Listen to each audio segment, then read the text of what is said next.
So Logan Paul, let's hear. He suffers from weed. This is not 6'7" mentality. Listen to this. Relationship with weed, because I can Jupiter's relate to beard. that. I had the first couple, maybe 10 times I smoked, all very dark. Wow. Very dark. Very dark. Down a horrible path, and I hated the way it made me feel. Sometimes I'd freeze up in my own body, and then I kind of... You'd freeze up in your own body from a couple puffs. Quick, easy weed. Some of it was fake, just CBD, he said, I think. He would take one puff of CBD non-psychoactive weed. He'd go dark for a decade. Listen to this. Across the bridge, I got over the hump, and I beat it per se. And then Corona hit, and I was like, fuck it, I'm gonna push myself, because all I did was vlog. I would be creative and fun with my friends. He's gonna push himself. He's gonna go from blogging to toking. Okay. Now I just want to make it perfectly clear. Any of you could smoke so much weed till you pass out. Nothing's gonna happen. Only a complete psycho would go into a panic. Logan smoked weed for 1 week, and this is what happened. So I became like a full-on pothead, intentionally. I was like, how far can I take this? I pushed myself to the limit. No, you didn't. Like, to the limit, where I noticed I was getting angry when I wasn't high. I couldn't eat when I wasn't high. And I told Josie this the other day. The withdrawals that I've had, because I cut cold turkey, it's the only way I know how to, like, stop. So he started smoking weed, and he goes, you know what? I want to see what this weed's all about, and I'm going to push myself. Meaning he took 2 or 3 bong hits, smoked a whole joint. Dude, but no, this stuff was primo. It's all primo now. Then he stopped smoking weed. He took it to the limits. The withdrawals... Listen to this. And also, he's sitting right beside Big Mike, who has the number heroin withdrawals, if that's even true. If that's even true. Here, I want to tell everybody, if you haven't done drugs, you could smoke weed for a year and quit. Your withdrawals will be less than if you took 1 Vicodin from the dentist and stopped and didn't take a second. They would be about the same. They would be less. Listen to this. Eat when I wasn't high, and I told Josie this the other day. The withdrawals that I've had, because I cut it cold turkey, it's the only way I know how to, like, You're gonna stop die. a habit. The withdrawals that I had, I don't know if I'm willing to experience that torment ever again. Yeah. Whoa! He quit weed after smoking weed for 1 week. He don't know if he could experience that torment ever again. Well, what happened after quitting weed after smoking it for 1 week? This is shocking. Willing to experience that torment ever again. Yeah.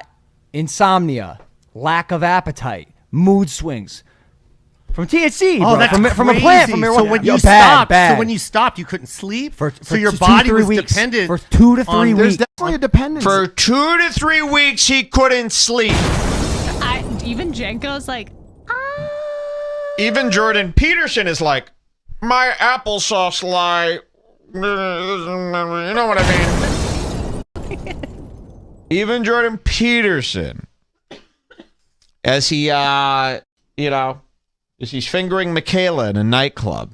What did he just say? You stopped. You couldn't sleep. So your body was dependent for 2 to 3 weeks. There's definitely a dependence there. And bro, I wasn't even like, I say pie for me. I'm talking like smoke every night. Okay, but sometimes in the day, but it was small. Let's Go ahead. give him the benefit. Hold on. Everybody stop. Go ahead. Maybe if you smoked weed every single day for like 3 years, and then you were like, okay, I gotta quit cold turkey. Maybe the first night you would have some trouble sleeping. But he just said that he smoked weed for a month, and then he had 2 to 3 weeks straight. So about as long as he smoked weed, he couldn't sleep. Bro, 2 to 3 weeks straight. Dude, everyone can sleep. Come on, man. No sleep. I've seen you sleep.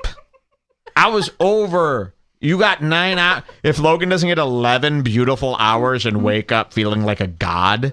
I couldn't sleep all night. I tossed and turned for 11 minutes. I deserve 12 full hours of bliss as a ninja warrior. Splits.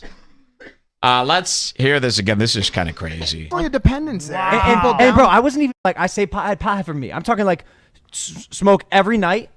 But sometimes in the day, but it was small. I mean, compared to small. We'd face a joint. Big Mike goes, it was small. Guys, compared to smokers out there, it was not. Like people who actually smoke weed, we smoke like an eighth every 2 days. Logan buys an eighth that lasts him a month. He takes 3 or 4 hits. And he's like, dude, I'm feeling funny. Dude, I got the laughs. This stuff must be work. You haven't smoked it? Yeah, just kind of chill there. Dude, I think I got the munchies. You just inhaled just half a hit. Like, you might have just been hungry from before. Bro, I think I'm seeing. All right, you got to stop. You don't see things on weed. So, like, kind of just X-nay on the EC of Ings-thee. You're not seeing things? Why? Evan's always high. Evan's always like. Evan's always that's high. the thing that needs to come out of the conversation too. It's like I don't want to. This is not supposed to be a dare ad, kids. I smoked weed one time for different folks. You know what I'm saying? My mind and I lost my mind every night. And now I'm like, you guys talking? I'm like, whoa, maybe I should. No, you just got to know. Listen, George Anker's like, dude, I never even thought about it, but you guys talking? I'm like, maybe I should stay away from weed altogether. This sounds terrible. Look at him.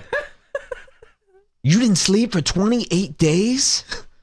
That's remarkably stupid. Why would you smoke weed then? Logan's lying. And Joe Coy, shame on you. I like him. I like him a lot. And I experimented with it because I knew I got a pretty strong mental. I couldn't get out of it easy, although it fucking sucked. Yeah. I got out of it, and now we say this all the time, different strokes for different folks. So for some, there's a lot of therapeutic value for a lot of people. I mean, it's not one of those drugs like, you know, I want to bring it up quickly. Purdue Pharma today, the maker of OxyContin, which has been responsible for the opioid epidemic that exists in this country, is finally facing federal criminal charges. There we go. And it's very exciting for me. That sucks. Thanks a lot for blowing our high.